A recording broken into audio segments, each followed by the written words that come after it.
and buying time, killing people next in line. Lower classes, social slime, they don't matter. Genocide, sick from water, sick from air. Making money, they don't care. Caesar shit, force them air. Fuck them back, it's only for they bomb. They shoot, they kill, they massacre, rape. They burn the kids. No one makes countries lie to your face, fight and die. Cause God will give.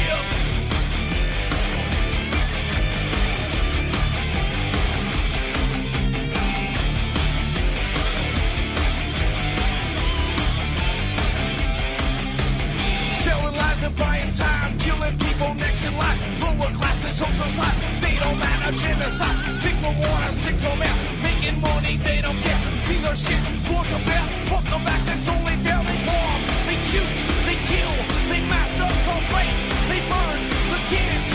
No one makes countries lie to your face, fight and die, cause God forgives.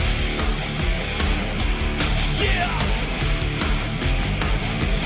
Coming back around again.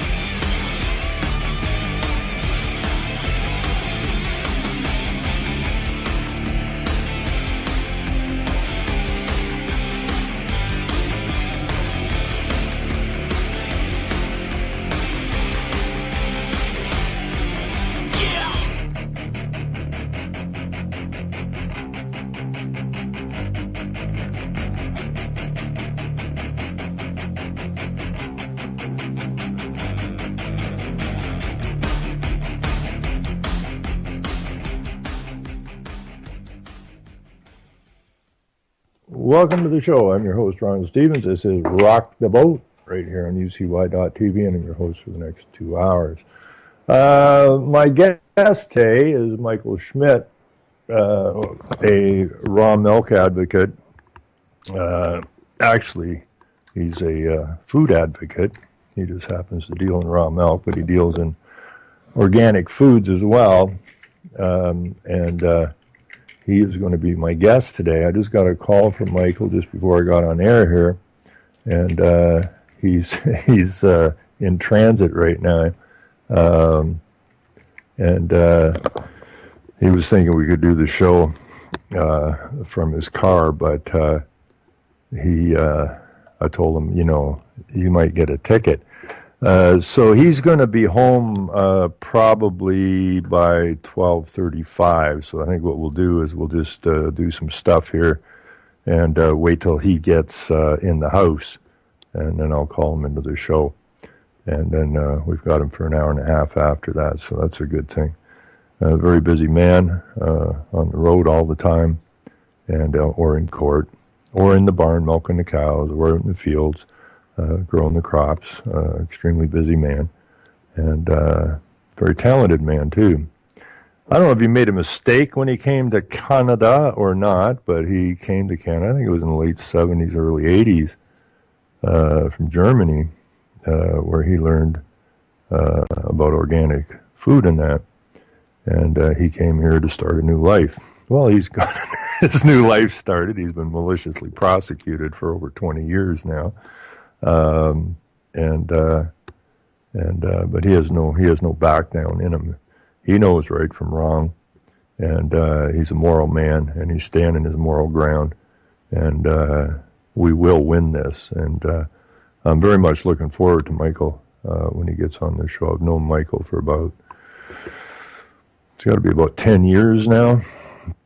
And I know what he and many other farmers are putting up with. We read stories all the time in the papers and that, where the Gestapo comes in and trashes a chicken farm, not a industrial chicken farm, but a small, private, organic chicken farm, or a raw milk farm, and so on and so forth. It's about control. It's about control of your food. Kissinger said it. Control the food, control the people. Well, we don't got much left for food, folks. Our food is basically garbage. The lands have been poisoned. One gentleman that there's a video, I can't remember his name, but he's over Michael's way. And I can't remember what he said it took. It took 7 or 14 years to cleanse the land again, to bring it back to its natural state of being poisoned. Now, when I was about 12, I think it was, 11, 12 years old, is the first time I recall pesticides being sprayed on the fields. And it messed up the water in the creeks, and it was a disaster. And we've been doing that ever since. We poison the land every single time we grow a crop. And yeah, there's a note in there. He's been beat up nationally for trying to give us food freedom. Yes, he has. And we weren't at his court this past Friday, but we were there for a court case the week before. They're trying to paper Michael into the ground is what they're trying to do. But he agrees and I agree. We got dragged through, I and some other people got dragged through court a couple times, and what it does is it gives you an opportunity just to see how wrong this system really is and how corrupt this system really is. So Michael's looking at this as part of a learning process. We try to teach the crowns and the judges and the clerks. We try to give them some useful information every time that we end up in court. So we just play it by ear, and we pass the message almost through osmosis. Once you put something in somebody's head, it's there. They really can't get rid of it, and that's the beauty of propaganda used properly. Yeah, it's been quite a ride for everybody. Michael, in particular, he has been all over Hell's Half Acre to help people, organic farmers, and that. And he has been, they've got a tag on Michael like he's the ringleader. And people look up to Michael for direction and to keep them strong and that. So the reason they're so hard on Michael is that they see him as a leader, I guess, and some people wrongfully regard Michael as some sort of a hero, and he and I have been through that, and he's adamant that he is no hero. He's just simply a man who knows right from wrong, and he has a moral compass, and he won't be pushed aside. And that's the message that has to get to people. This idea that we can't do anything, you hear somebody saying that, you just walk away from them, because what they're doing is they're putting a negative seed in your brain telling you that you can't do anything. That's a wrong attitude. We can do something, we will do something, we are doing something, and we will push this off our lands. We will regain our lands and our freedoms. We will push this mess back. It's been breathing on us a long time, but it's turning around. Michael can see it turning around. I can see it turning around. A lot of good researchers can see it turning around. We've been at this so freaking long that we can gauge people's attitudes changing, and they are changing, and the lid is off the box. And so don't anybody get discouraged that we can't do something about this. We can do everything about this. Now, last night's show, and I'm going to kick this back into the chat again. A couple of things. One was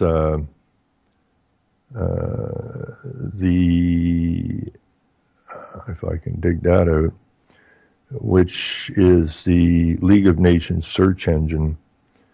It's brilliant because what it does is it shows you that this was going on long before the United Nations came along. While the League of Nations failed because the United Nations didn't sign on to it, there are all kinds of organizations in the League of Nations search engine that are American. So while the so-called government may not have signed on to the League of Nations, those who created the League of Nations or helped create the League of Nations, like the Rockefellers and the Rothschilds and all these kind of people,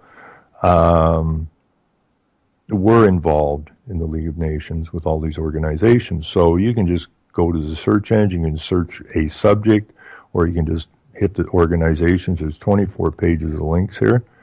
It was really weird how I got to this, because I did not have any idea that there was this search engine out there.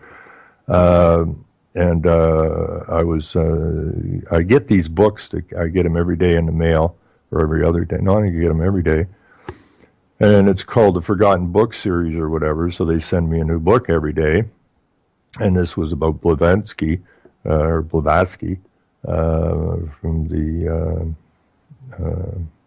but anyways, I just searched a guy that was involved with that in 42, which was before the League of Nations, and I just punched in his name in the United Nations, and up popped this League of Nations search engine, because they were part of, or they were one of the organizations involved in this. Now, this here particular link that I'm going to put up, and there's 24 pages of links, so if you're looking for something specific, you can just use the search engine. But this is the Interparliamentary Union, okay? And this source is 1921, 23, 25, 29, 36, 38. And this is what's going on in your local council today. Now, in Canada, I think it was the Federation of Municipalities, Federation of Canadian Municipalities. I believe that was formed in 1923. These are the people that are running the show, okay? These are the people in the background that very few people ever hear about. They see their politicians, they see the snippets on the TVs and the newspapers, but they have no clue what's going on in the background. So this is this national members in these countries, national groups in the following countries, 24 groups,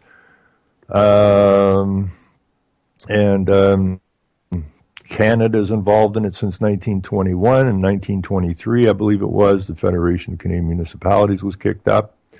The United States of America since 1921. Okay, now while they didn't sign on to the League of Nations, they're heavily involved in it. The Congresses, France, Sweden, Austria, Denmark, Switzerland, Geneva, Switzerland, Bern, Switzerland, Washington, D.C., United States of America. These meetings took place in Washington and Ottawa, Canada in 1925. Paris, France, 27. Berlin, Germany, 28. 35, Brussels, Belgium, and Paris, France in 37. The object of this particular group, a lot of this is in French, because the new despotism is what we were warned about coming out of France. Anyways, 1929, there's this heading here. It says, to unite in common action members of Parliament constituted into national groups in order to secure the cooperation of the respective states in the firm establishment and democratic development of the work of international peace and cooperation between nations by means of a universal organization of nations. Its object is also to study all questions of an international character suitable for settlement by parliamentary action. To unite in common action members of all parliaments constituted in national groups in order to secure that's just a repeat there. Between nations by means of a universal organization of nations. Its object is also to study all questions of an international character suitable for settlement by parliamentary action. Now, the UNPA is the United Nations Parliamentary Assembly. Now, if you go there, you will find all kinds of professors, university professors, all kinds of politicians, all kinds of people from the senates are all involved in the UNPA, which is the United Nations Parliamentary Assembly, which are basically what this was way back in 21. It's just moving forward. So, we had Agenda 21. And we have 1921. Now we have Agenda 2030. Okay, so that's about 100-year span that they have been working on this deal to bring us to the point of the meeting between Winston and his girlfriend in 1984. When she says to him, she says, just get out of here. And he goes, go where? She goes, anywhere. And he said, but everywhere is the same. And that's what they've been working on all this time. Okay? And your so-called leaders are up to their eyeballs in this. And they've been taking you down from the inside for a very, very long time. Let me see what else we got on this particular one.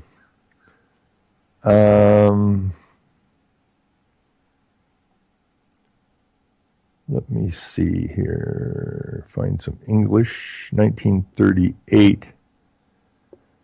Let's see. That's got to get some English here. Okay, 1938. The Union was founded at the meeting convened in Paris on October 31st, 1888, by William Randall Cremer and Frederick Passy, which was attended by 9 English and 25 French members of Parliament. Now, you got to remember this. If you haven't looked at the book, look it up. And it's called The New Despotism, written in 1929 by a justice in England. And this is exactly what he was warning about.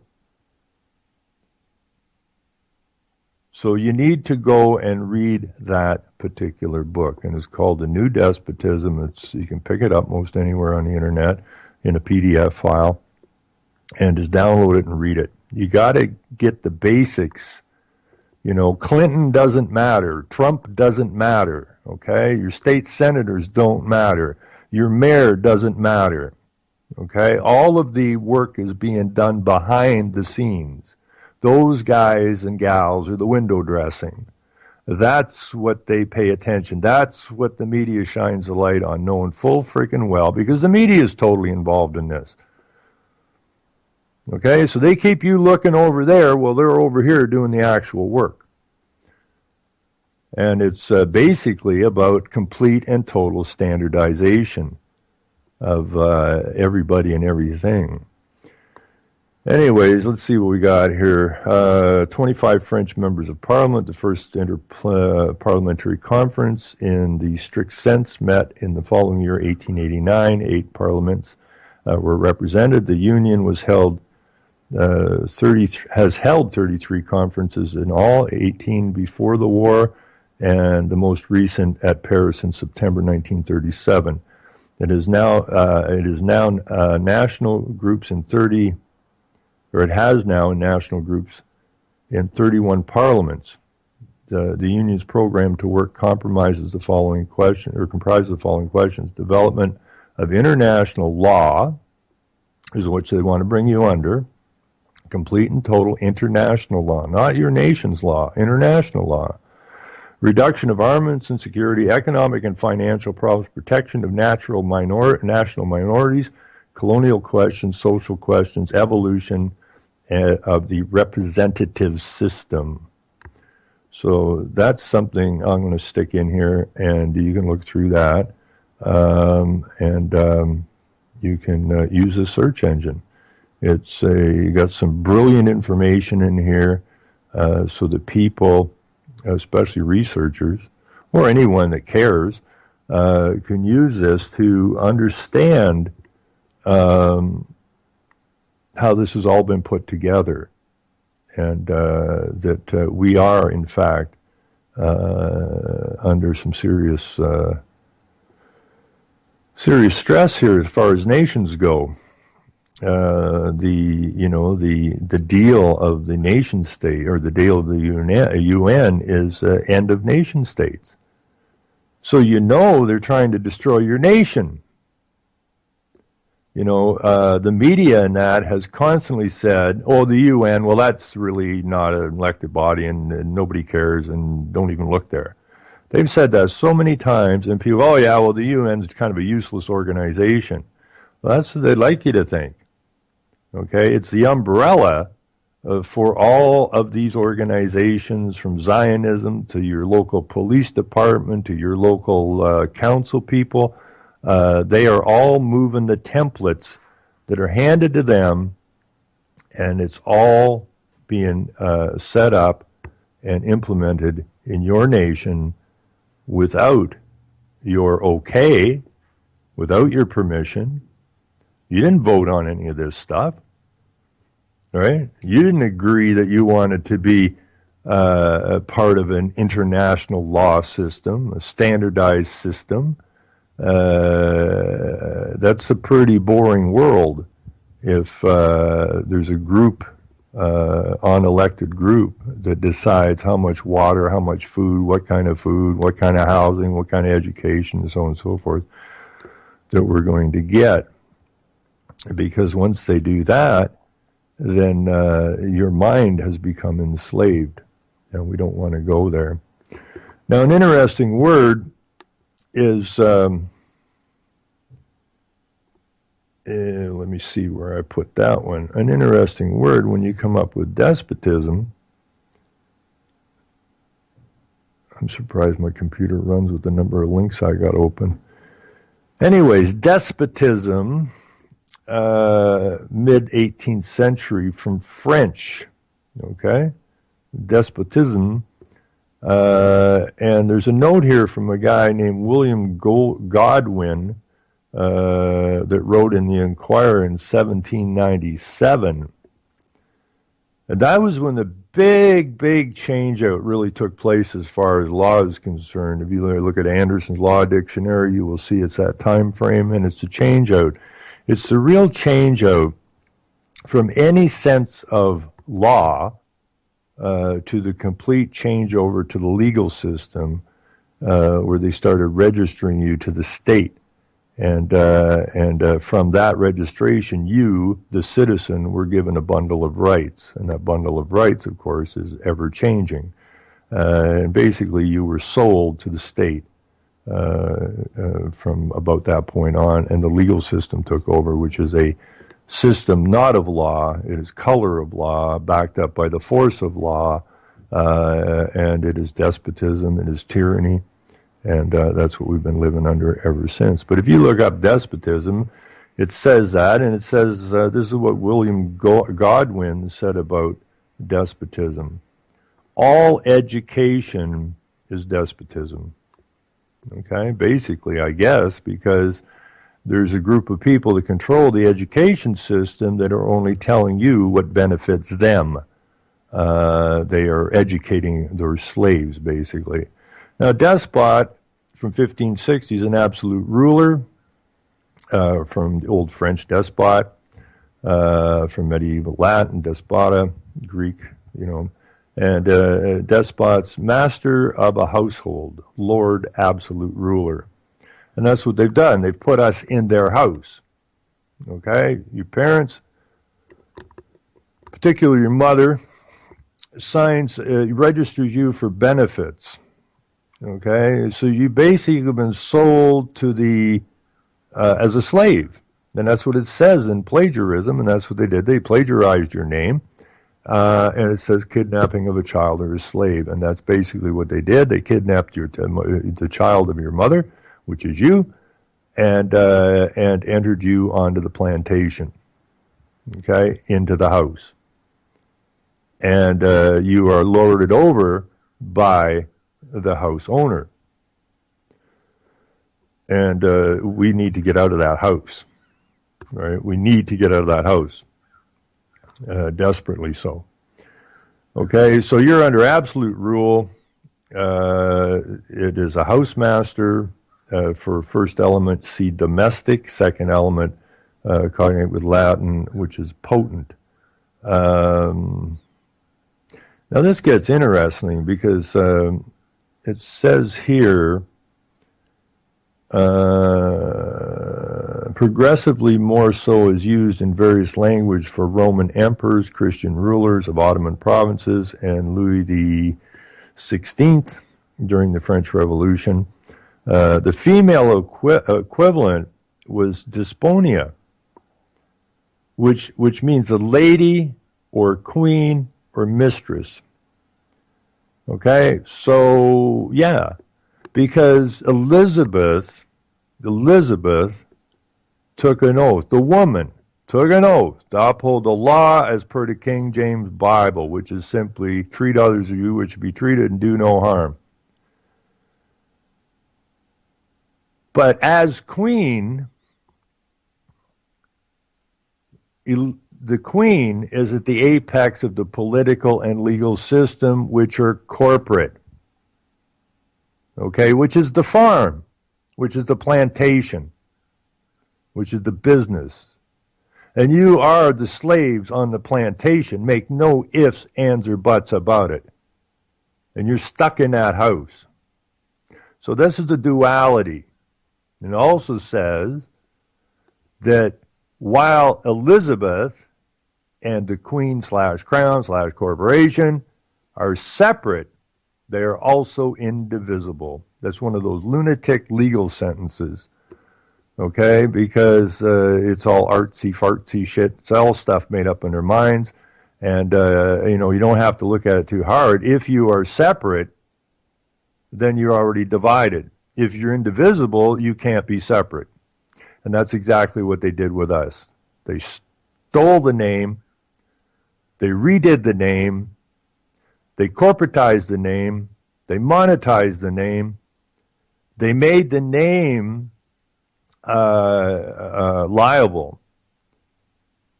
Okay, that's who they deal with. They don't deal with men and women. They deal with that name that they made up.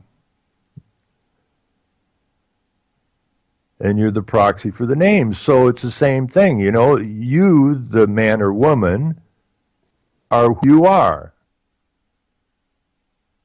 But then they put a title on your name, the all caps title, which is the fictional man or woman, which is the corporate entity, has nothing whatsoever to do with you. But while it's the same thing with Elizabeth and the Queen, where they say they are separate but indivisible, that's what they've done to you. You are separate. You are not that piece of paper. You're not that corporate entity. So therefore you are separate. But then they turned around and made you indivisible. They made you the chargeable party. They made you the liable party. They made you the surety. Because the piece of paper they made up has no capacity to do anything. So they dragged you away from law and chained you to the legal, similar to, like, but not law backed up by force. Trust me, you are on the frickin' plantation. When the government can tell a man or a woman what you can or cannot grow, what you can or cannot eat, you know you're a slave. And if you buck them, they will take you out to the woodshed, the court, and give you a beating in order that you lay down and you go back in the field and do as you're told, because you're on their plantation, you're in their house. You have a bundle of rights, and if you dare step outside of that, they're going to haul your ass to the woodshed. And that's how this system works. And we got to change it out. We got to get back. We got to cleanse our land so we can grow good food again. Look at the sickness around us. People are dying at earlier ages all the time. Why are they dying? Because these lunatics with the robotics now don't need the manpower on the plantation in the past. So why are we feeding all these faces when we are not getting anything out of them? We don't need them. So we'll poison the air, we'll poison the water, we'll poison the land, we'll poison the food, and they'll just die off earlier. Did I mention vaccines and fluoridation and all the rest of it? I mean, it's absolutely ridiculous. So it's important that we have men like Michael Schmidt, who has mounted his moral high horse, and he ain't getting off it. And that's how you fight these guys. They can't stand up to law because they're unlawful. The entire legal system is outside of the law. Now, really quickly, you go back to the divine right of kings or queens, and it states specifically that they have the right to rule only if they stay within the law that they took the oath to uphold. As soon as they break that law, they are no longer legitimate. The only way they can continue to rule after that point is through despotism or tyranny. And that's why you have the force attached to the color of law, because it's a tyrannical system. And that's just the way it is. Now, there are a lot of people busting their tails, going into the courts, going to the police board hearings, and trying to get through to some of these people, these authorities, these false authorities that are still pushing the agendas of the organizations that were set up either at the League of Nations or pre-League of Nations. And I really do ask people to use that search engine. It's just a new search engine I found, and it's one that I will use because I use the old dictionary search engines. I use etymology all the time, which is the origins of the meaning of the word. And I use the KJV, Bible.net search engine. And I take what I'm looking at and I bounce them around in those different search engines to qualify whatever it is I'm trying to figure out at the time. And I encourage people to do that. There is no point worrying about what's coming across MSN or any of these other news outlets. There is no point listening to a politician. It's a waste of time. It poisons your mind, just like the pesticides poison the land. You can't think straight when you got all that poison in your head. They just keep firing noise at you to keep you distracted, so you can't focus on what it is you need to focus on. And that's just the way it is. So I'm going to, let's see, it's 12:33, so I guess I'll give Michael another minute or two. Hopefully he made it home safely, and we will get him into the show, and we will go through some of his history and some of what he's been up to lately. And you know, the judge, when we went to his, not his thing on Friday, that was a pre-trial hearing, which turned into a bizarre mess, I guess, but the trial he was at before, which was for stealing government cameras that they had planted around his farm to spy on him, and they weren't marked cameras. I'll let him talk about that a little bit.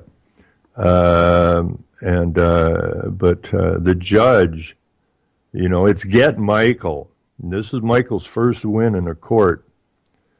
And the judge rattled on for, it had to be an hour, explaining his, or getting around to his judgment, which Michael, I think, had been to court 8 times over that thing. And the judge, you know, says, like there's nothing here, you know, and found Michael not guilty or acquitted him on the charges. So, but now they still got all kinds of court cases to go through, and it's sad that a man as good as Michael, who has harmed nobody in his entire life. All he's done is help people, but it's all about money. It's all about control. And they see Michael. If he's successful, then there's going to be competition against the milk board. That's all this has ever been about. And they don't want competition. They got it locked down. That's why they're trying to legalize marijuana now, because there's a lot of money in it. You know, these people are running around going, oh boy, they're going to legalize marijuana. Give your head a shake. It's a plant given to us by our Creator. Nobody has the authority to legalize it or call it illegal. All right? Got to get off this legal nonsense. Anyways, I'm going to give him a shout now, and if I can track down his phone number here and see if we can get him on air. And we shall see if we can get him. I wish everybody could meet Michael, you know. They'd really appreciate the guy. He's done so much. He's a hell of an orchestra leader, too. And set up a new schoolhouse. Hello. Hi, how are you? Is Michael around? Who's calling? It's Ron. Hi, Ron. Okay, hang on a second. He just pulled in. Does he call back and answer? You want to call him? And... Yeah. Why don't you feed him a quick sandwich or something? And give him a nice cold glass of raw milk, and I'll get back to him in 15 minutes. Okay, sounds good. All right? Okay. Thank you. Goodbye. Okay, so Michael's just pulled in the driveway, and he's hopefully going to grab a really quick sandwich, and we'll get him on the show here. Let me see. What can I do?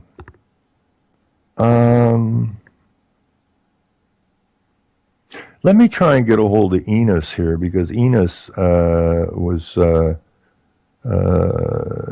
witness at the camera case, and Enos was at the courthouse on Friday charged with obstruction. It was Michael and I think 3 other people, when they raided his farm last October. And Enos has been arrested, I think, 3 times on that. And make him a sandwich, that's almost sexist. Make his own sandwich. Yeah, right. There's no you don't know Michael and his wife. They're a team, and a very powerful team.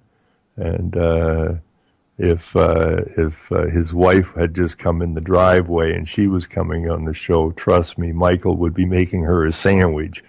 This almost sexist thing. This is how ludicrous the propaganda gets.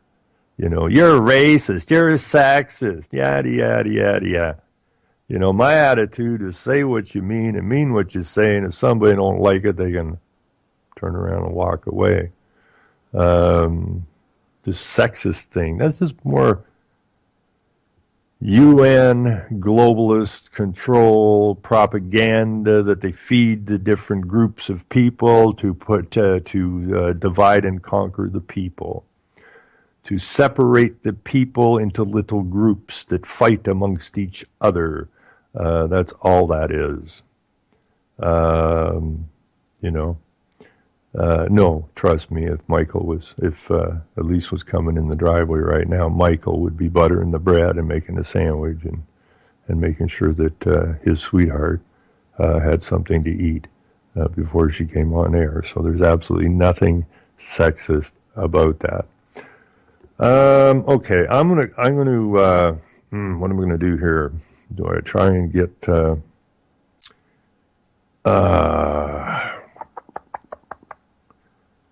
because Enos was out doing the cows. I called him earlier this morning, and he was out doing the cattle and that early.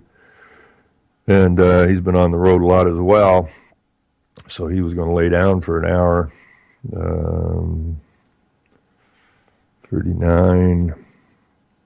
I'm going to call Enos in. if I can get a hold of him, talk to him for a few minutes, and if I can catch up with him, and then we'll bring Michael in. I don't know where Michael was at this morning, but he's off somewhere. And, I'll get called out to some other thing, another farm or whatever. Let's see if we can catch up with Enos here, who for the past year has been dragged in on a court over this raid, over this obstruction charge. And he's been assaulted, I think, 2 or 3 times. Sorry, I can't come to the phone right now. He's Please probably leave a still message. snoozing. After leaving a message, you can hang up or press pound for more options. Okay, so we'll just give Michael till 1:45, and then we'll call him in.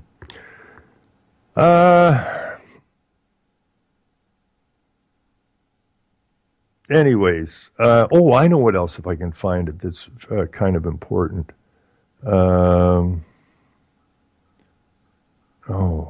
That should go into the chat as well. Now, for you people listening that didn't go in the chat, I haven't tried that as a search, but I'm sure you can dig up. If you just put in League of Nations search engine, I'm sure you'll pop it up there.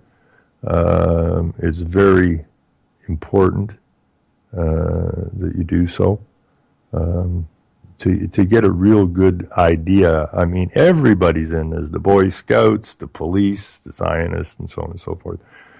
Now, which of these? There's a gentleman here in Ontario by the name of Derek Moran. A lot of you may know him. And he goes to the police board hearings all the time and keeps sticking it to them. Now, John Tory is at this particular meeting, so he must be on the police services board as well. Now, I met John Tory when I ran as an independent in 2007, I think it was. And total player, does not give a damn about the people. And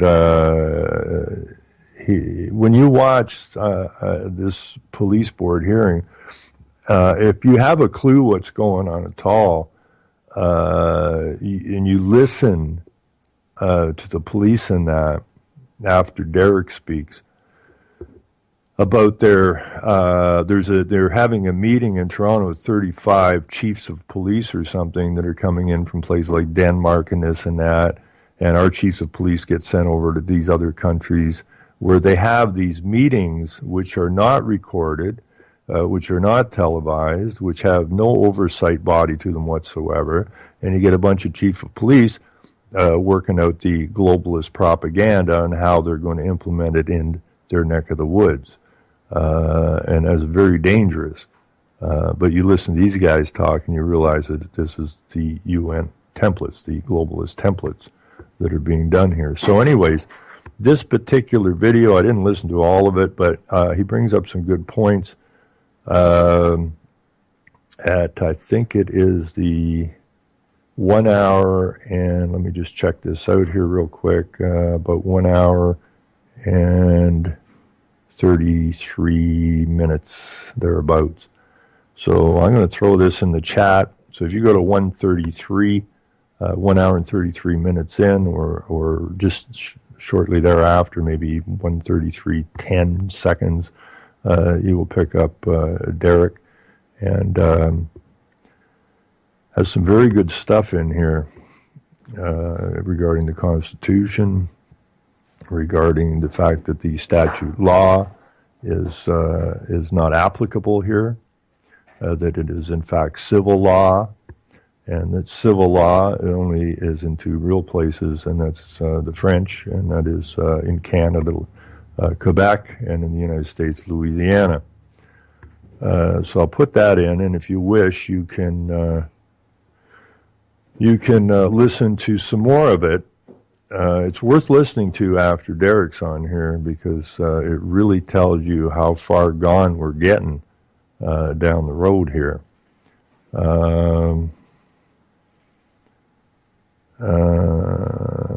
Let's see. Okay, so if you go to this video to the 1 hour, 33 minute, 10 seconds, that's when Derek comes in, and you can, whoever's posting those videos, you can go to that site. You can subscribe to it or whatever. And I think what he's done is he's taken and he's just cut Derek's particular pieces out. So they're not the 2-hour videos and that. But it's still worth listening to these police board hearings. It's really interesting stuff because it is the UN globalist corporate templates that are being laid down on the people here. And the board sits there and talks like they're coming up with this stuff. That's what makes me nuts, because it's the same thing when you go to a local council meeting. They think, they're talking, and if you understand the lingo they're using, it's a template. And but they seem convinced that they're actually coming up with this stuff, but then they're not the ones in charge. It's the city managers and the CAOs. These are the administrators. This is the despotism. Okay? It's not run by elected officials. The elected officials are merely the window dressing. The actual power sits in the hands of the unelected, the administrators, the administrative courts, and so on and so forth. So you need to pay some attention to that as well. Okay, let's go see if we can't catch up with Michael and get him in here. Hopefully he's had time for a sandwich or a bite to eat or something. I mean, Michael Schmidt, he did a very long, what do you call that? A hunger strike a few years back. And I was talking to him, I said, well, you'll be okay because, you still can drink liquid, right? So you still can have your milk. He said, no, I can't have my milk because it's food, right? So he just basically lived on water for a long time. I forget how many days it was. It was a long haul to make his point. It's a man who's committed to right over wrong. But don't ever call Michael a hero. So I'm going to call him in now, but do not call the man a hero. He does not look at himself as a hero. He simply looks at him as a man that is doing nothing more, and he's no more capable than any other man. He is simply a man doing what is right. What we're trying to encourage is other men and women to stand up and do what's right. Get up on your moral high horse. Let's get this done. Otherwise, as I say so many times on the show, otherwise we have nobody to blame but ourselves. Okay? And that is the ticket. We have no one else to blame but ourselves if we don't start doing what is required of us to do. Let me see here now. We'll try this again. We will get Michael in here eventually. Because that's how it works. And maybe later we'll try Enos as well. Hello? Michael? Yes. Michael, how are you? I'm good. Welcome to Rock the Boat. And if there's anybody that I know that's been rocking the boat, it would have to be you, my friend. So welcome to the show. Well, thank you. It appears like that, but anybody who doesn't rock the boat, I always say only dead fish swim downstream. So swimming against the stream, I think, is really crucial. Yeah, and you've been at it for. Can we just for the people that don't know you, and for if you want more information on Michael and what he's up to and what you should be up to, you can go. What's the name of the blog? Is it Glenn Coton? No, it's called the bovine. Oh, right. It's So called the bovine. okay. So if they just Google the bovine, they'll bring up that site surely.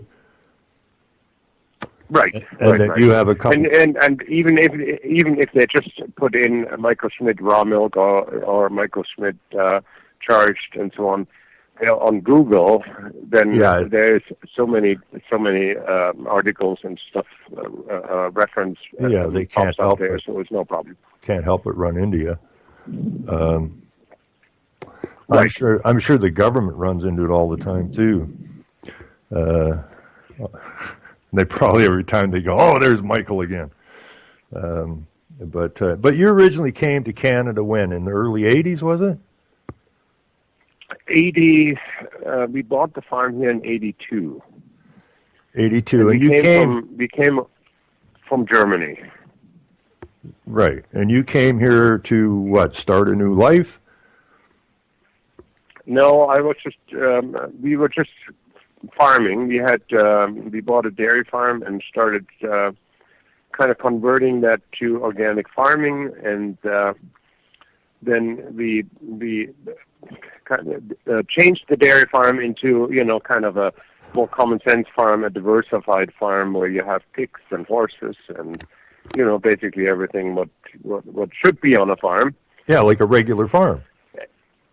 Right, and a healthy farm, and right. then also because of that, I mean, there was at that time, 33 years ago, there was not much demand yet or awareness about the problems with the food supply, but there were quite a few people who woke up and said, well, we want to know where our food is coming from.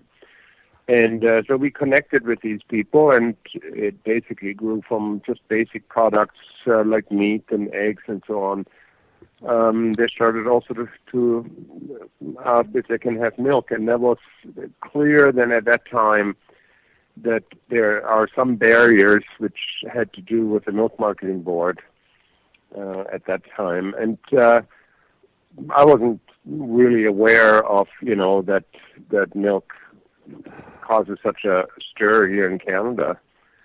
But, now before you left Germany, now raw milk in Germany before you left was an accepted, basically a normal product, right?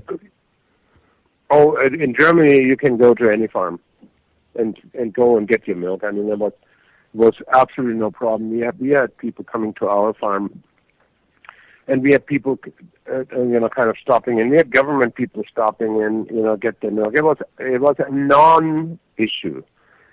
Right. And there's even areas in Germany where it's mandatory that you don't mess around with your milk because they make the special Emmental with it, and the Emmental requires pure raw milk.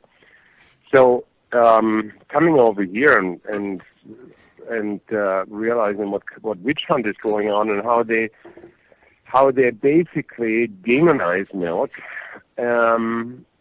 That was a surprise to me, and it was not till about I would say a half a year ago when I came up across a book.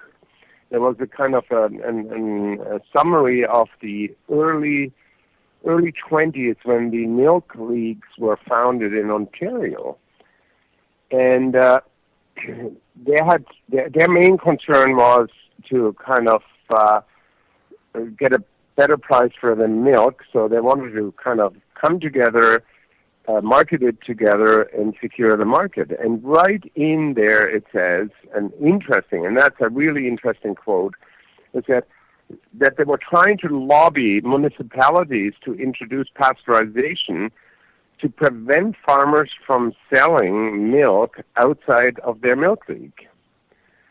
And that went right to the Ontario legislature, where they lobbied the minister to introduce mandatory pasteurization, basically in order to secure price control on milk.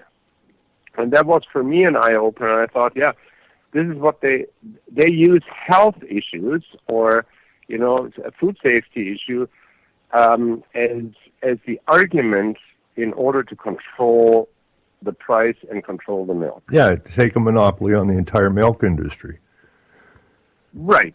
Yeah, I still just have to.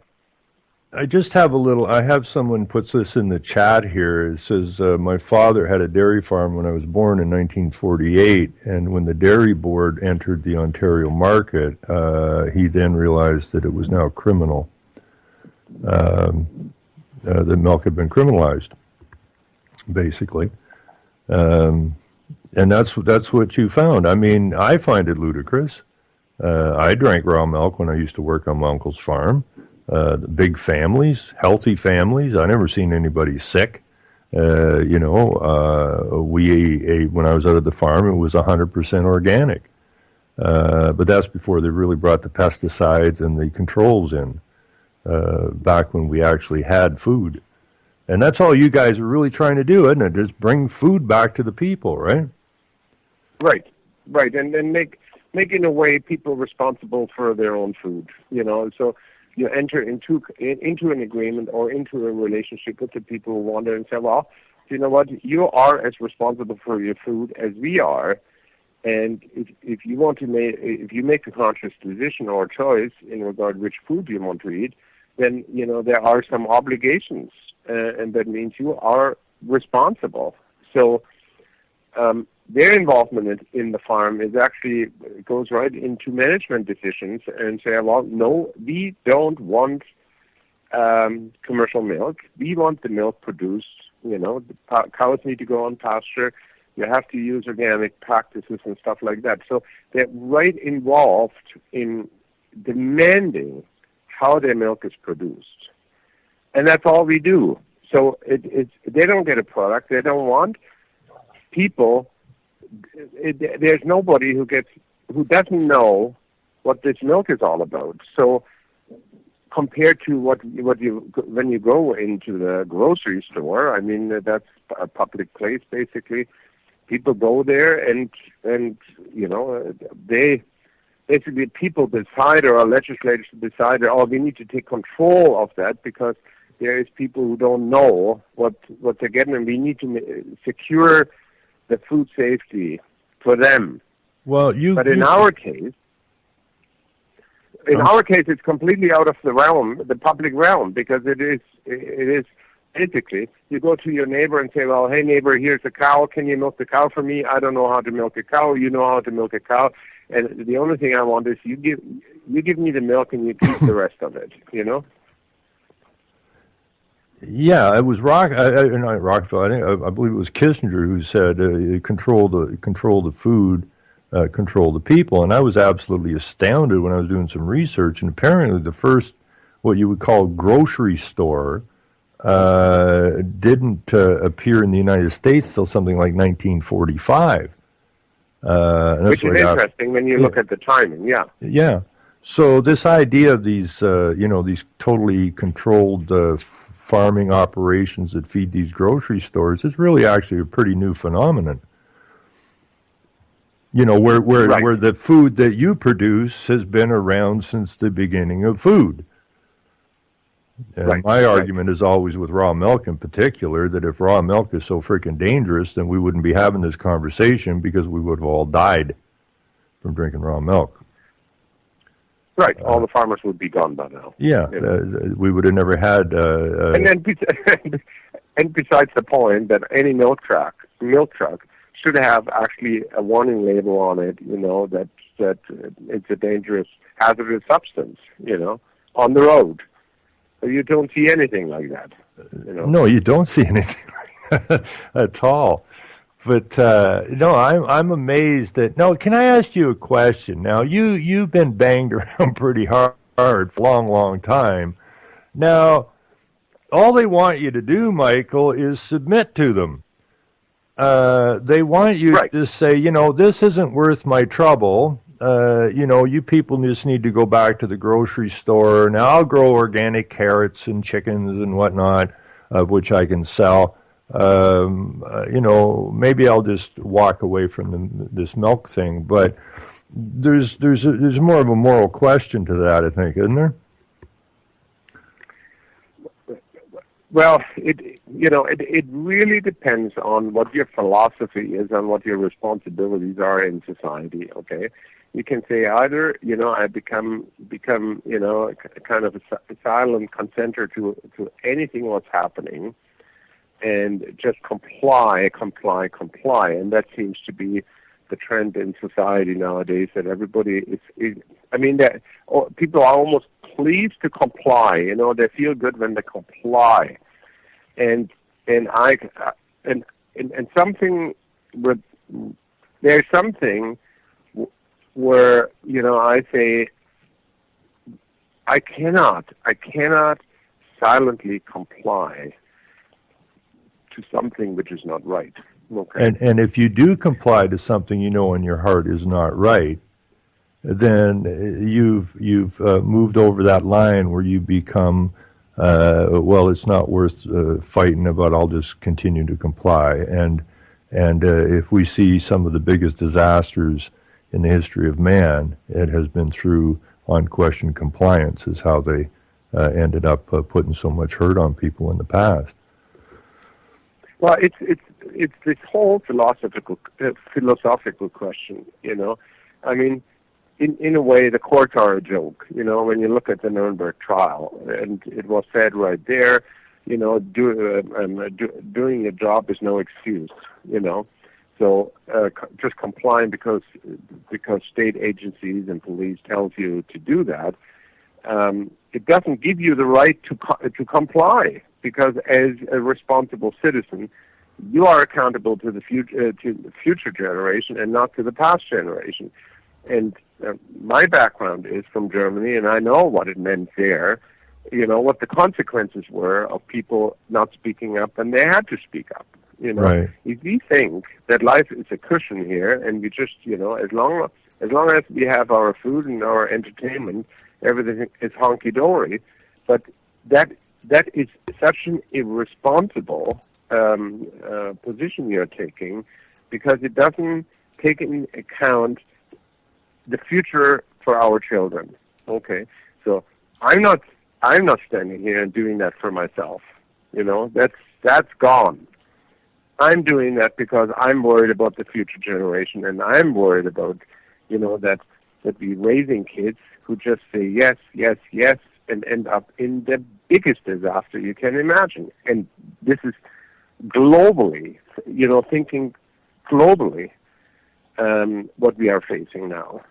It's not anymore, just a country here and a country there. It's globally.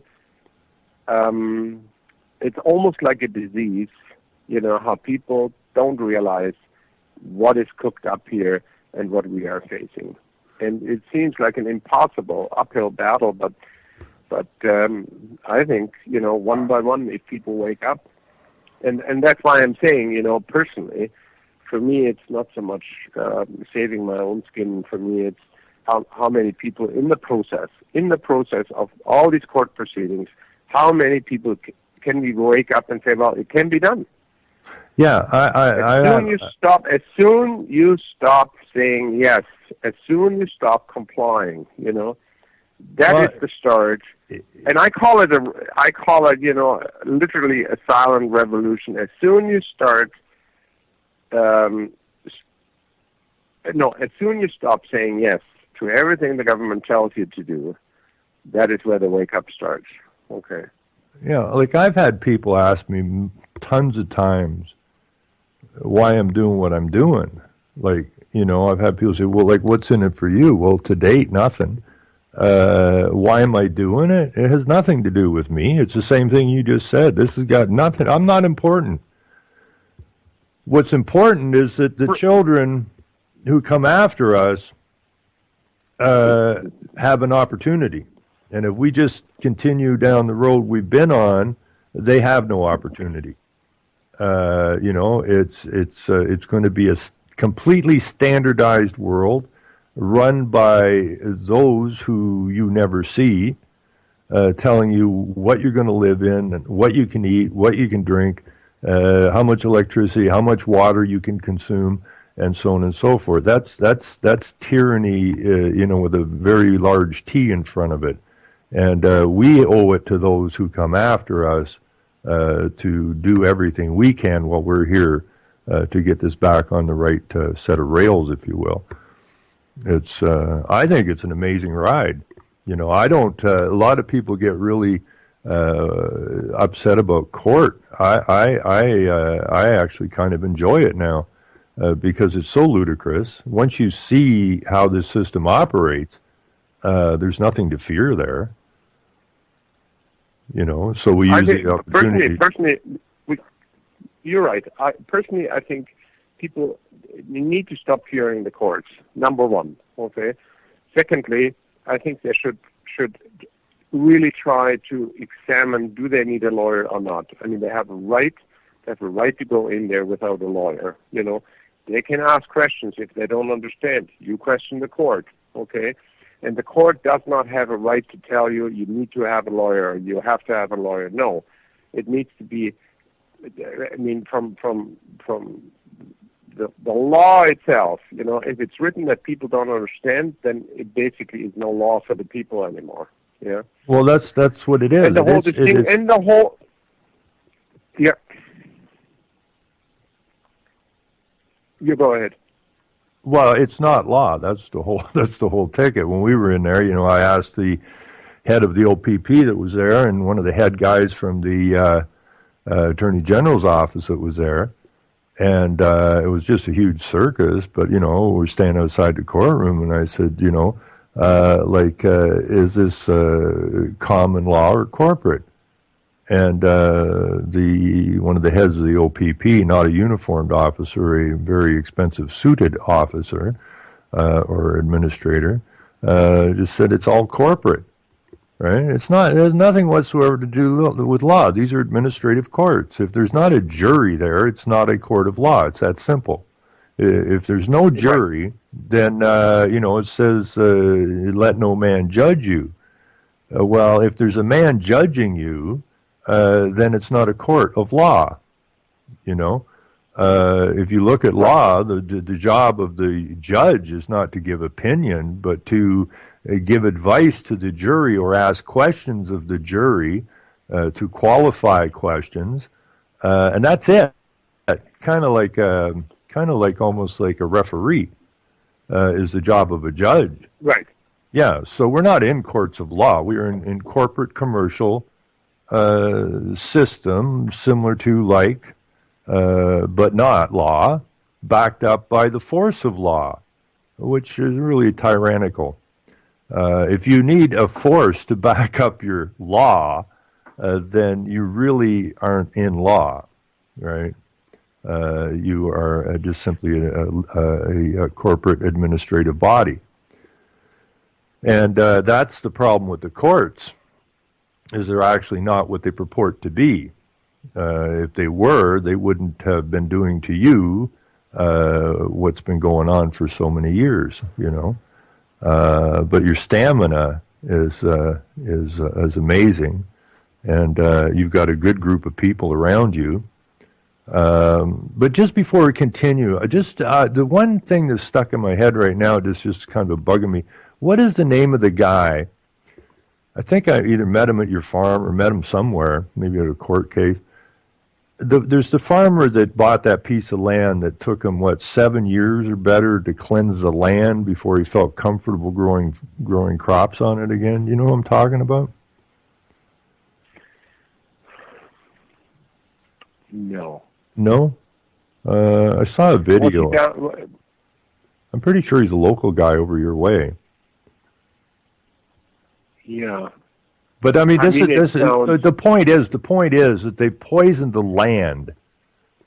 Okay, so when you know the numbers are out there. Okay, you go buy a commercial carrot versus a organic carrot.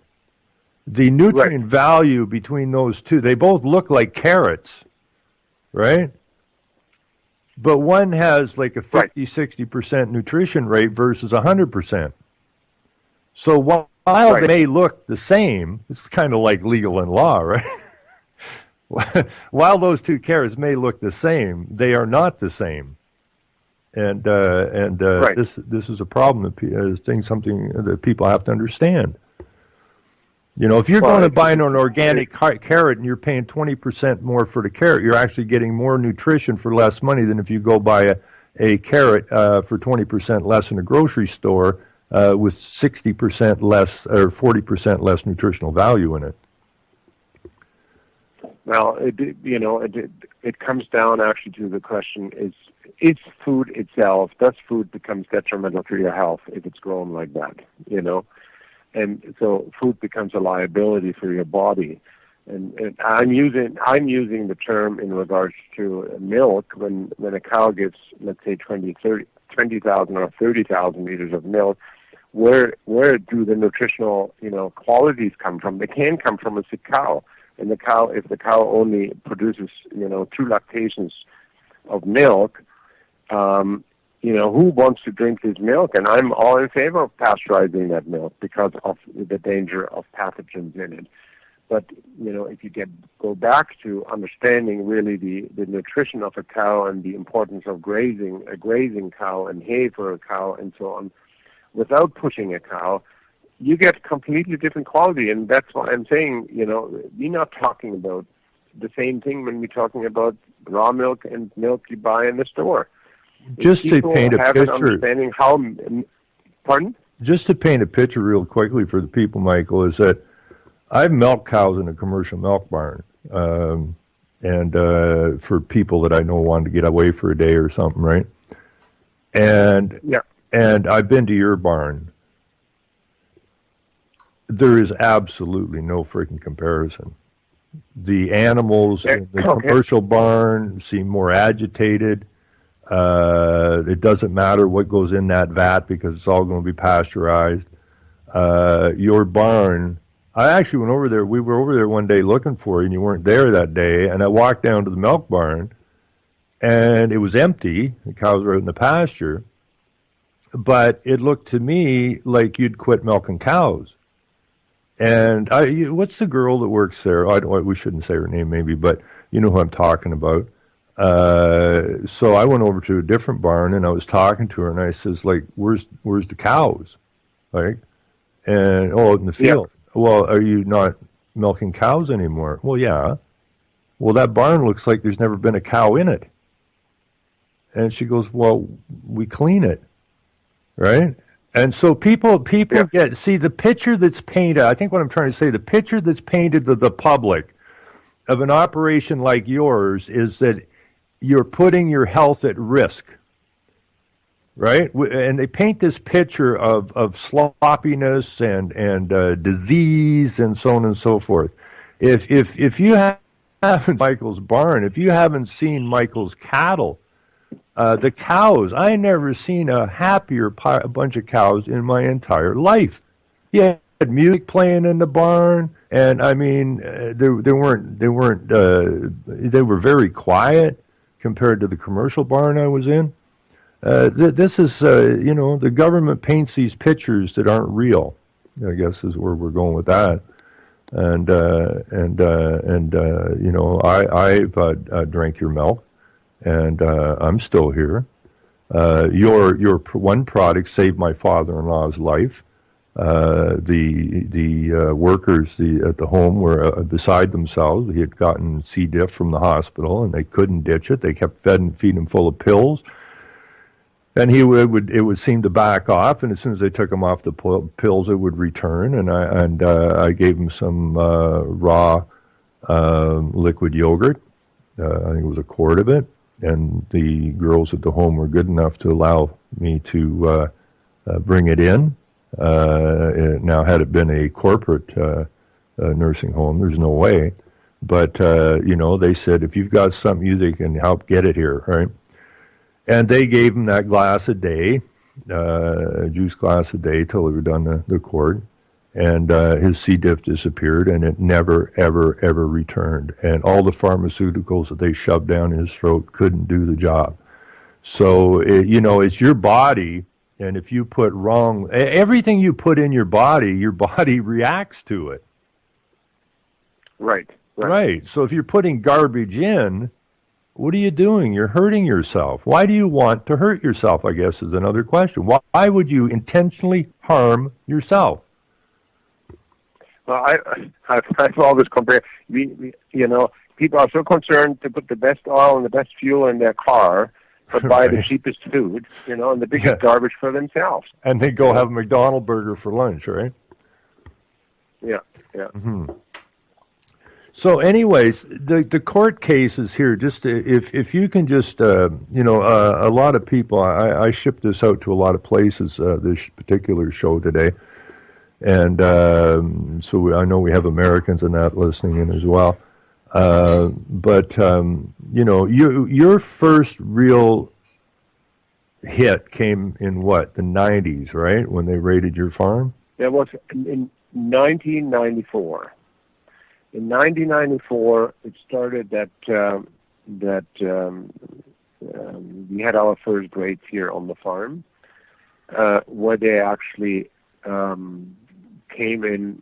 Well, first, 1, 2 inspectors, and then inspectors with bodyguards, and then inspectors with police. So it escalated, where they then in front of our kids, dumped cheese to the pigs and dumped the milk out and stuff like that. And it was a lengthy process where I went to a health appeal board, which, it's kind of a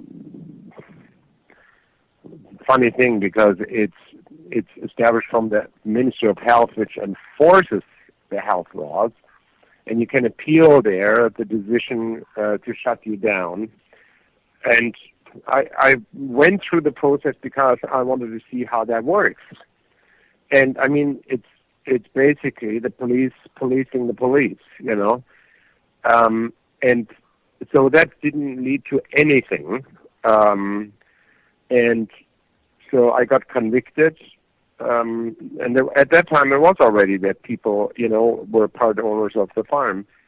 It took a while, and I realized at that time there's nothing I can do because there was not enough public backup. And then I brought a proposal forward to the Milk Marketing Board to sit down and resolve that issue through research on our farm. And they basically threw me out and said, we're not interested to research raw milk. And in 1995, I made then a public press conference where I said, okay, guys, I'm doing that. I'm providing people with milk. We do that basically as a research to demonstrate that raw milk is safe. And if you come on the farm again, I go on a hunger strike, until that is resolved. And then it was 10 years, it was quiet. Nothing happened, or almost 12 years, nothing happened. And then in 2006, which is 12 years after the first raid, 2006, they came in here with 25 armed officers, in camouflage and hazmat suits and totally out of control, and confiscated all our cheese stuff and milk and so on. And that was another lengthy process until a ruling came out in 2010 by a judge. And that was a remarkable ruling, actually, because this judge said, if people are informed, if people have an equitable interest in the operation, then they have the right to opt out of the protection of the state, okay?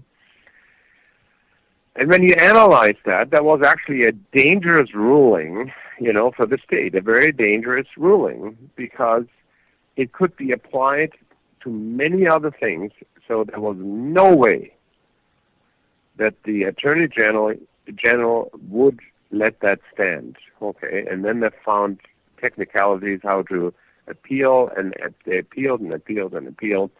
It went right to the Supreme Court. The Supreme Court denied us the right to hear that, and that was the end of it. And that was just in 2014.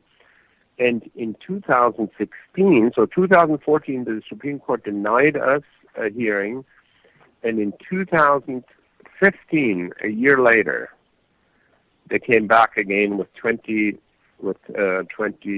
officers here and raided our farm again.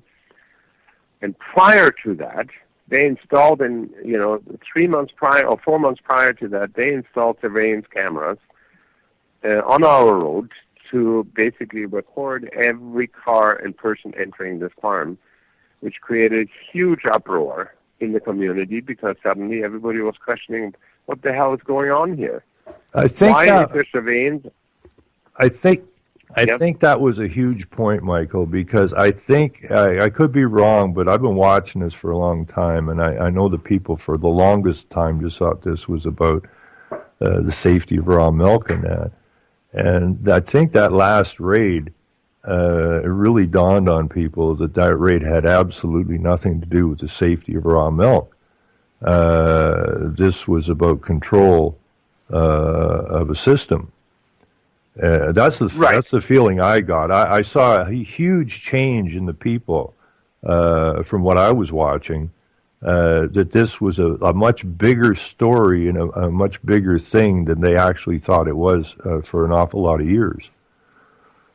Again, I could be wrong on that, but that's the feeling I got, and that made me smile because that's a much broader awakening, which is necessary. Right, and I think that was amazing. You know how that whole thing evolved, that people suddenly stood up. Okay. Now, that when you had that group of people in Durham, Ontario, what they walked you to the police station on election night, was that over the cameras or was that over the raid? That was over the cameras. That was over the cameras. Now, I encourage people, to put in Michael's name and put in, Michael Schmidt farm raid or court cases or that, and study up on some of this stuff. It's really important that you do that because you got to get involved. Not in particular with Michael's case, but just generally involved. But one thing, Michael, what you said about what was said in that court case, that was in Newmarket, right? Where the judge acquitted you. I found that to be an absolutely amazing scene. But what he told you there in the courtroom is what I basically used to tell the safety guys when I was running my construction business. Now, the safety guys would come up, and I'd be in my sneakers with no hard hat on, and we'd be building a house or something, and he'd come up and start giving me a hard time, like, where's your hard hat? Well, I'm not wearing one. Well, you have to. Says who? And you don't have work boots on. And I said, yeah, I don't. I'm more comfortable in my sneakers. I feel safer. Well, you by law have to wear these boots. Well, wait a minute. Who put you in charge of my safety? I'm the one that's in charge of my safety, not you. Just like the people who make the decision, like the judge said, these people have every right to make their decision, right? Can you take a call, Michael? I'm getting a bunch of calls coming in here. Is it okay? Yeah, go ahead. Yeah, okay. Hello, caller. Hi, it's How are you, Helen? I'm called, but I guess I called right now truther. Oh, okay. But do you have a question for Michael? Do I have a question for Michael? Just that I know that my father would be doing the same thing that Michael's doing. So I give him lots of credit, and that I'm a certainly involved person. And I know that you're involved. You're in Calgary, right? Mm-hmm. Yes, and I know you guys are doing some amazing work out there on the fluoridization and all that kind of stuff. Yeah, and that person is an acquaintance of mine as well. Yeah, so I worked on fluoride as well with her, but she was one of the main people to help me start to become activist. Oh. Yeah. Okay. So you're just calling to wish Michael well and to keep up the good work and to tell him that there's lots of people across the country that are now waking up and standing up together, and we're going to win this, right? Yes, that's correct. Okay. I got other calls coming in, Helen, so I'm going to let you go. Thank you very much for calling in. Right. Okay. Thank you, dear. And I got a call here. We got a question. Hello, Chris. Hello. I thought you had another caller on. Yeah, no, Sorry, I got caught up. That caller's gone now. You got a question for Michael? Well, yeah, I do. I guess I'm not allowed to call him a hero. No, you're not. So I will call him one very strong, powerful man that we all should aspire to be. That's it. That's the answer. Be like Michael. Stand up for what's right. It's so simple, and it seems so difficult for so many people because they've been their minds have been weakened and their spines have been weakened, and there's a whole process here is to strengthen the mind and the spine, and then you will find that it becomes much easier to stand up and say no, we're not going there. And that, I think, is Michael's calling card is the encouragement of people to. I don't like the idea of heroes, and I don't think Michael does either, because. I'm so glad. I'm so glad that he said that, because it's. I always have that problem. It is really not a hero thing. It's just a simple understanding of, that individuals can be so much stronger if they're recognized, that when they stand up, it is empowering. This simple thing is empowering when you suddenly discover, wow, I have an impact when I just not comply, Yeah, like the ladies, when I didn't get over to that raid till in the afternoon, last raid on your farm last October, but I was absolutely smiling to see those ladies, most of them middle age, basically just walk up to the police and say, unload the truck. That belongs to us, not you, and you're going nowhere with it. And this was a bunch of basically middle-aged women. And I'm sure a lot of them went home and went, wow, did I just do that? Yeah. But once you've done it... Right. Once you have done it, a different story. And I think it's also interesting then after the fact, they didn't charge one single lady. Nope. They handpicked men out of that group, and the main resistors, in fact, were ladies. Yeah. Basically defending the food for their children. It was the ladies, when I got there, it was the ladies around the truck that they had loaded. It wasn't guys. Those ladies were there, get your paws off my food, right? And I think there was a lot of strength was born that day, a lot of strength. Right. You've, Michael Schmidt, if I could talk to you personally for just 1 second, I'm very proud of you.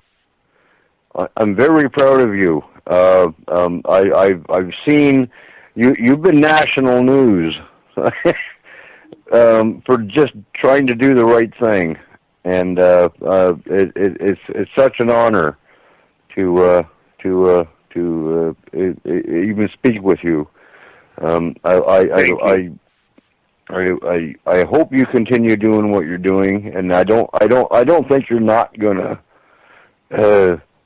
continue doing what you're doing. You're that type of a strong man, and you're of European blood, and I love that. Okay, thank you. Yeah. No, I do have a question. And it's from the network owner of this station. She had asked. She wants to know what the ramifications might be when Bayer buys out Monsanto. Are you familiar with that acquisition? I'm familiar with that. I think first of all that there is a further concentration of seed, fertilizer, and food production. Okay, and pharmaceutical. Bayer is one of the biggest pharmaceutical companies. So here you have a total concentration of, first of all, Monsanto, which is producing, which is in control of seed and fertilizer and sprays, and Bayer is, their focus is a lot on pharmaceutical industries. So you can see how these two giants come together. Yeah. What that basically means. I mean, Bayer bought out Monsanto, and I mean, it's when you're evil, then there's nothing stopping you in respect to that. So you controlling the food which makes people sick.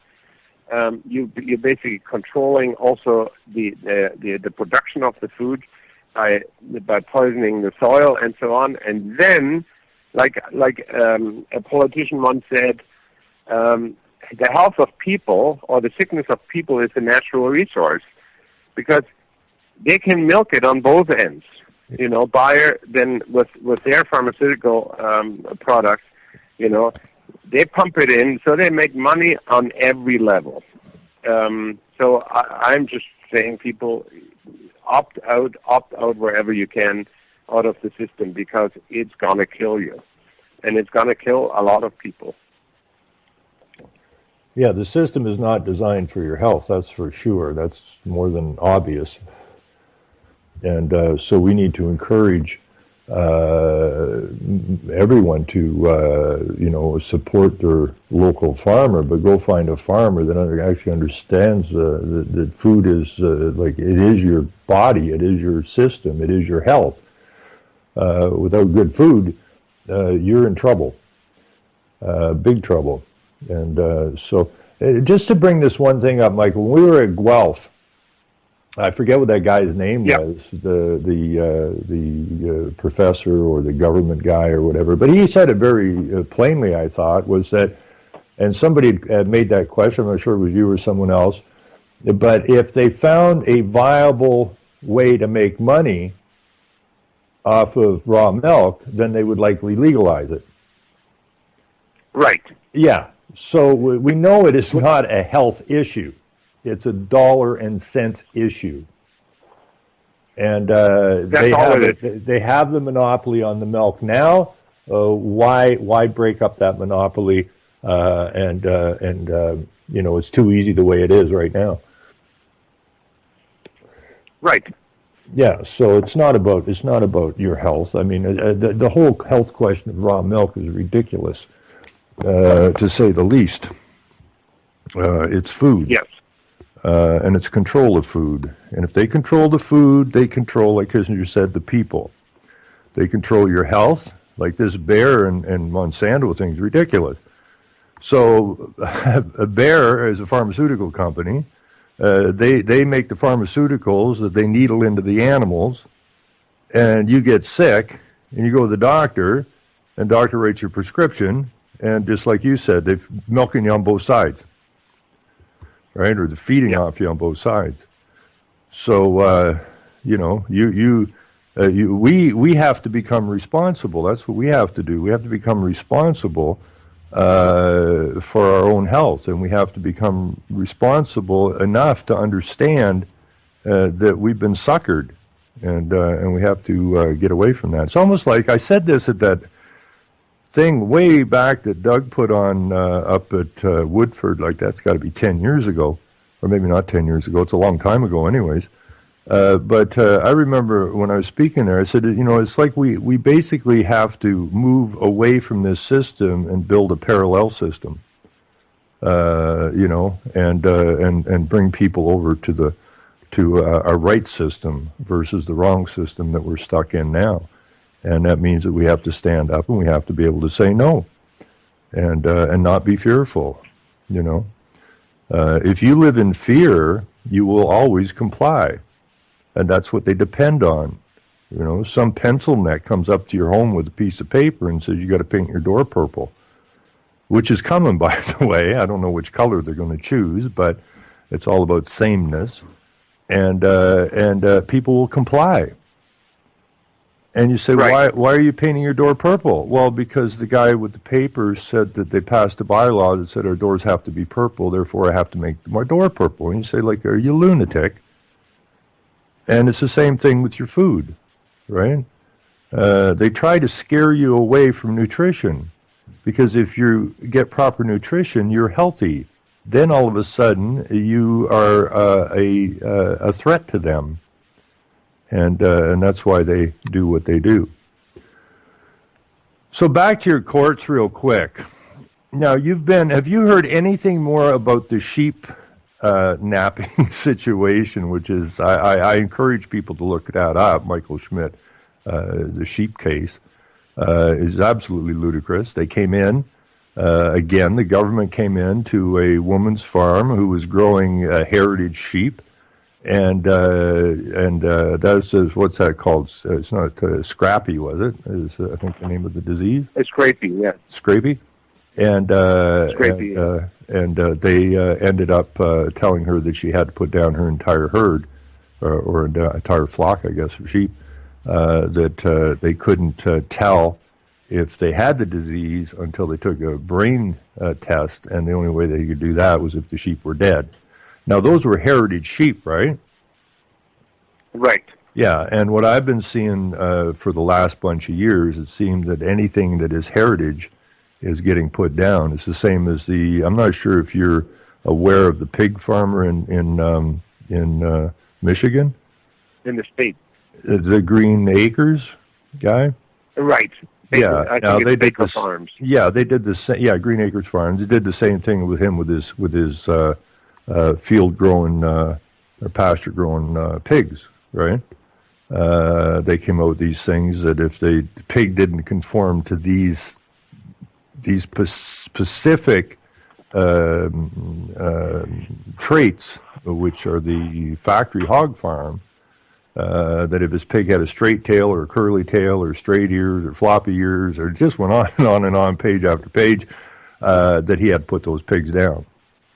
And this is what we're finding, is that anything that is organic, anything that is heritage, they are making our food stock to the point, and if we allow them, if we don't get behind, like people behind Michael and these other farmers, they can, and you can correct me if I'm wrong on this, Michael, but they can shut down our food system basically overnight.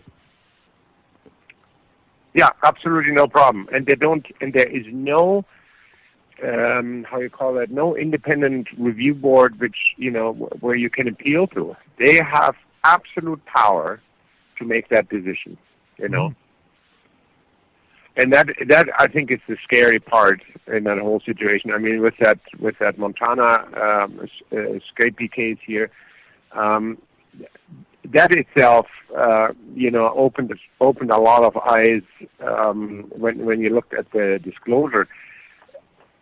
But as soon as it was clear that there was something fishy with that case, they put a publication ban on, and that kind of assured to me the whole thing is completely rigged. How they're trying to focus on rare breeds.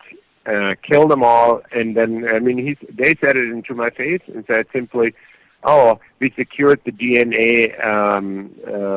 The DNA is secured, and it's in our lab." Okay, mm-hmm. They control it. They simply control it and basically put out the diversity, and who's behind it again? It is the sheep industry. Okay, that is how how they always portray it. The industry needs it, and however, we found a paper, an internal paper, where they said, well, they don't think that somebody on the inside said that the sheep of Montana never had scrapie, and it was a sheep from the U.S. which had scrapie, and that itself would have caused most likely, kind of a problem in the trade deals Canada and the U.S. have.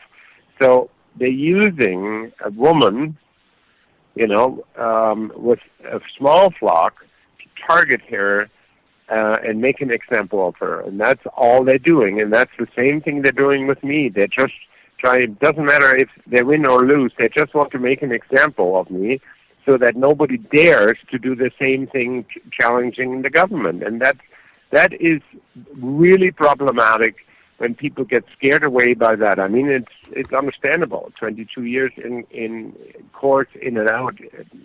I mean, it's not a cakewalk. But at the same time, what alternative do you have? In all honesty, what alternative is there? Than to say no, be not complying anymore to that kind of stuff without accountability from the government.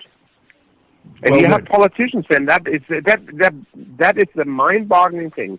You have politicians who pass these laws, don't understand what the consequences are. Yeah. Well, no, because they're just the window dressing. I mean, all of the control is in behind them. They're just, if you've ever, if you've talked to politicians, it boggles the mind when you sit down and try to talk to a politician how uninformed, unintelligent they really truly are. I find it very disturbing. If I could interject, gentlemen. Yeah. Okay, go ahead. I was reading the news on CBC today, which is our mainstream media in Canada. And they're now suggesting we should be eating lab meat. Oh yeah, the lab meat, yeah. Okay. Yes, I'm sure, Michael, you're familiar with that. I saw that. But they're trying to sell that to us now. That and crickets. Yeah, eat bugs. And go ahead. On top of it, that they are now, in the process of radiating all ground beef. Okay, and most people don't know about that. No, they don't know about that. But just here's the big horror movie, okay? So they collected all the heritage seed. They saved it for us in these seed banks that they've got locked down up north somewhere. They're getting rid of all our heritage animals. Bayer buys Monsanto. Do you know how easy it is for them to take a common animal, which they've done now? They standardized all of these animals to say that the pigs got swine flu or something, and they can go into any food crop now and totally and have it self-destruct and blame it on some disease. Now, I didn't study the wars that much, but my understanding is in the Ukraine, they actually the farmers out.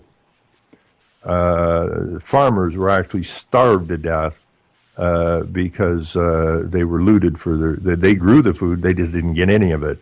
And so when you have that kind of power and control over the food and the food growers, then that puts the general population at huge risk. So, that we have got to back our farmers, and we have got to back our organic farmers, because those are the guys. It only makes sense. The guy growing organic food, one would think, cares about food.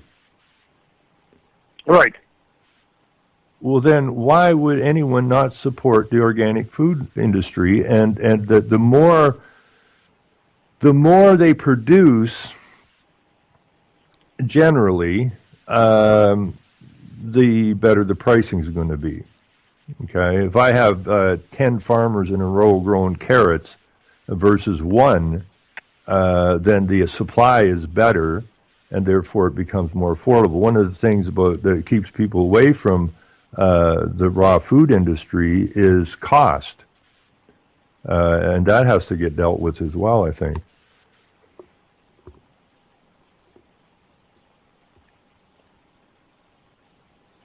Yeah, so we all have our place here in the world, and we kind of, start wherever you are. I mean, we don't have to be great revolutionaries, and I think that is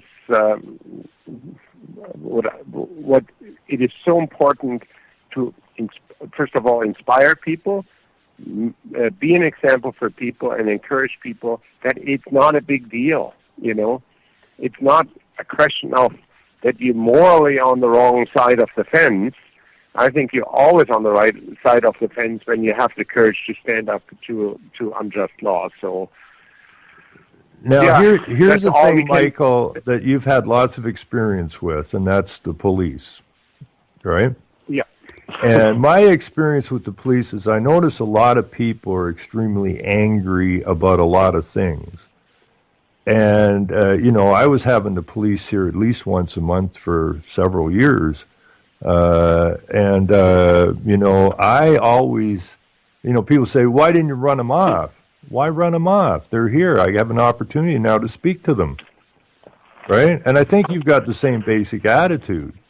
I try to mentally get them out of their uniforms and get them back into the position of a man or a woman. And if you can get them there, you can have a very good chat with them. And my belief is that once something goes into somebody's head, it's stuck there. They have to deal with it. And it's about getting them information that they can balance what they're doing that's wrong versus what they should be doing what's right. And I do believe this is all about knowledge and about sharing the knowledge, regardless if we're in the courts. And we scratch our heads when we're in the courts, right, Michael? Because it's so ludicrous. But at the same time, my wife said it's just like a chess game. It's a game. Who has the best move? Scores and so on. But I think there's a really interesting aspect you raised, and that is, first of all, we cannot be aggressive, okay? We cannot be aggressive. We need to keep the police accountable, okay? So that is clear. And the other thing is that you really try to take them out of their uniform, and I'm just using that, kind of virtual, not in reality, but you look at them and say, well, you guys, come on, your uniform doesn't make you stronger than me or whatever, and your gun doesn't scare me either. But the point is, do you think it's morally right what you're doing? You're doing a job, but do you think really it's morally right? And, confront them in a human way, because if you don't do that, you empower them to be actually violent and go further. And they're trained. They're one trained to attempt to get you aggressive, and you Right. don't go there. If you don't give it to them, they got nothing. And what I like to say to them is, you are I and I am you.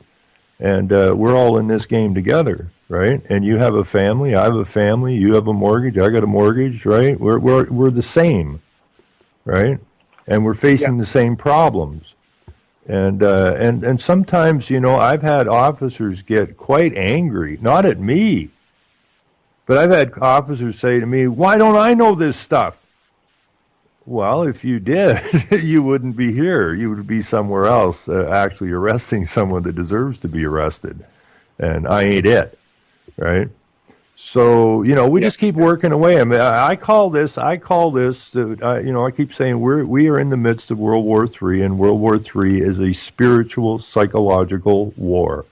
And we have to use those tools to win the war. This idea of shooting at each other is not, it's exactly what they want. They're begging that to start. And that empowers them. Right, and that is a no.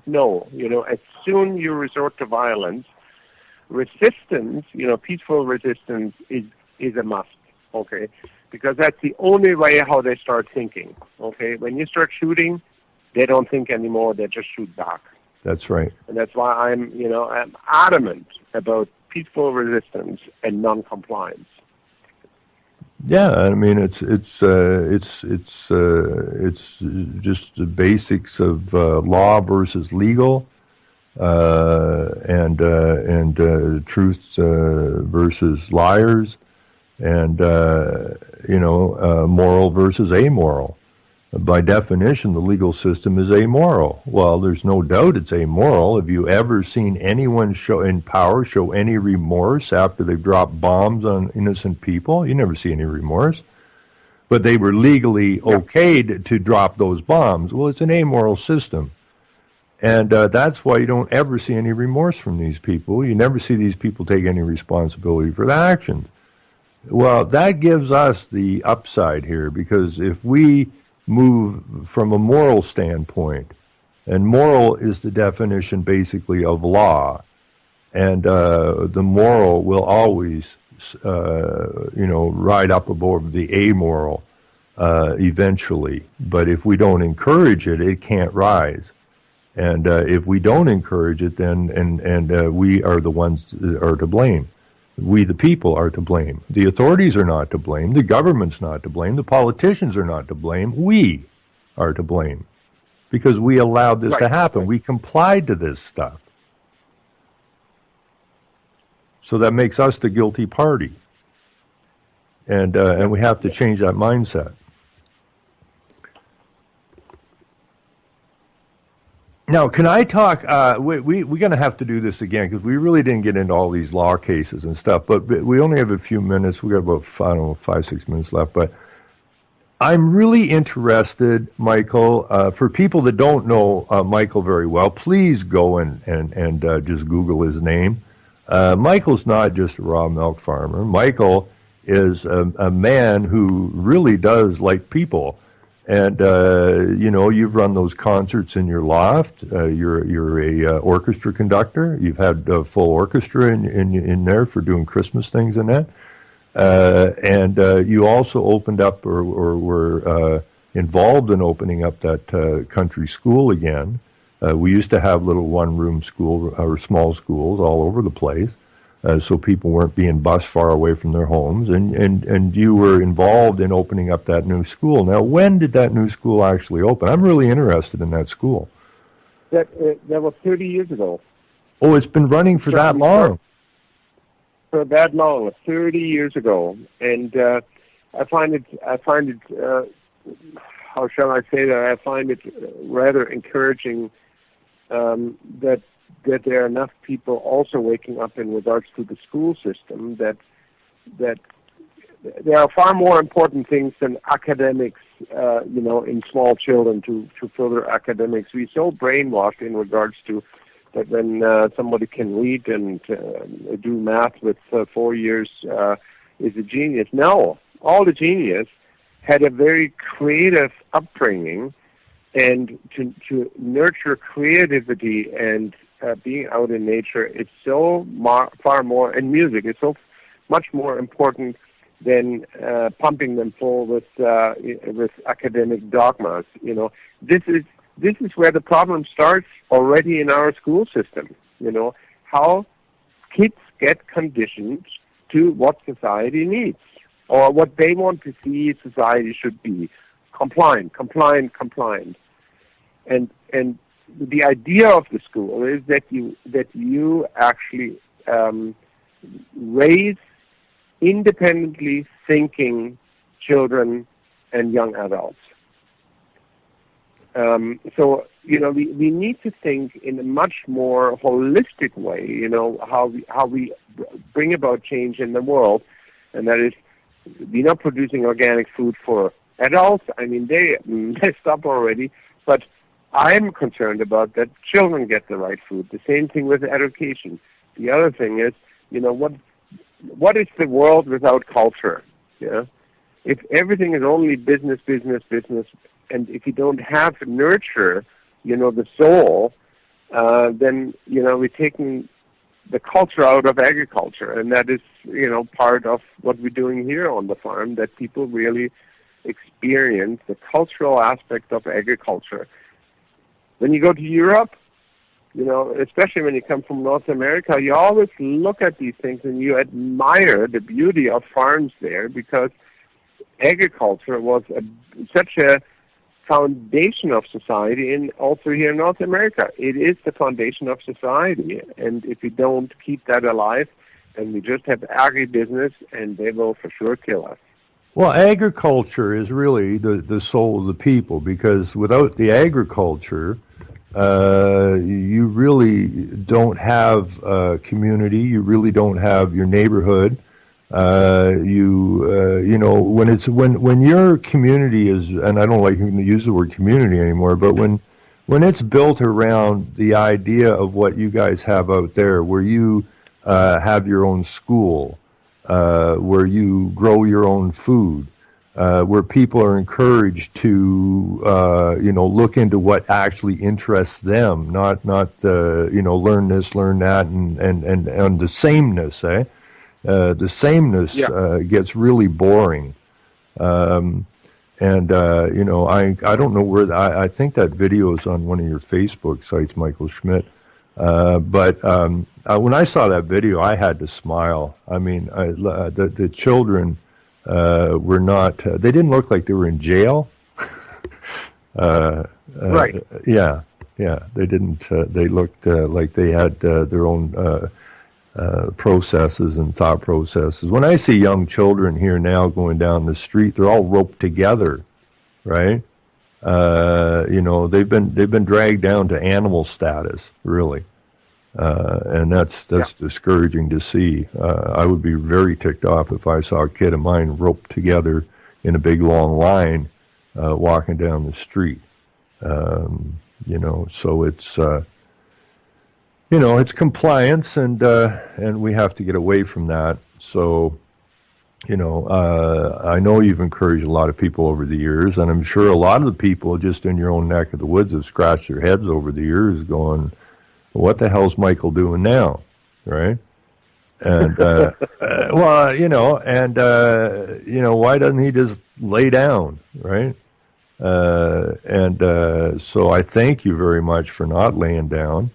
I cannot believe how happy I am to have met you. We've had discussions over time, and sometimes we agree, and sometimes we don't quite agree. But I think in the longer scope of things, the message is very clear. This system, as Chris likes to refer to it, is detrimental to the health and the well-being of the people. Nobody can debate that. It is absolutely unhealthy to the people. And if the people are going to be healthy, then it's the determination and the responsibility of the people to make sure that that happens.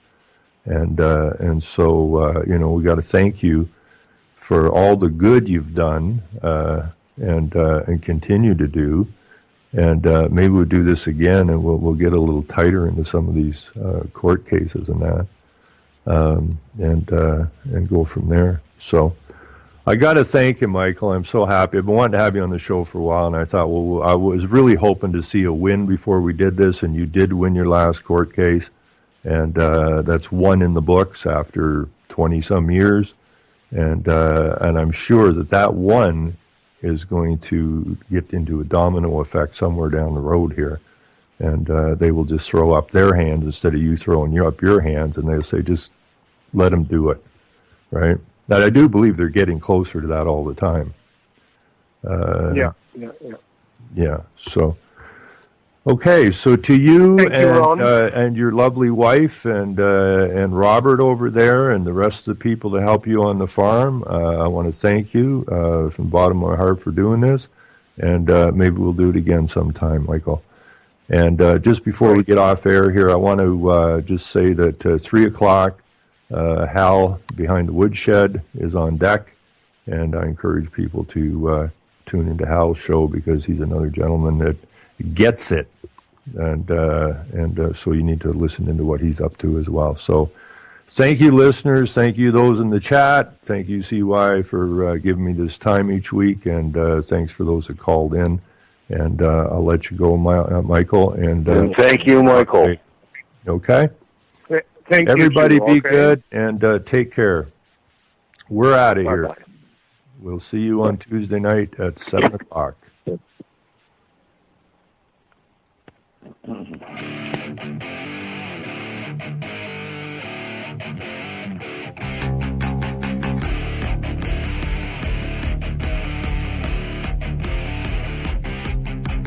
Selling lies and buying time, killing people next in line. Lower class and social slime, they don't matter. Genocide, sick from water, sick from air. Making money, they don't care. Caesar shit, force of air. Fuck them back, it's only for their mom.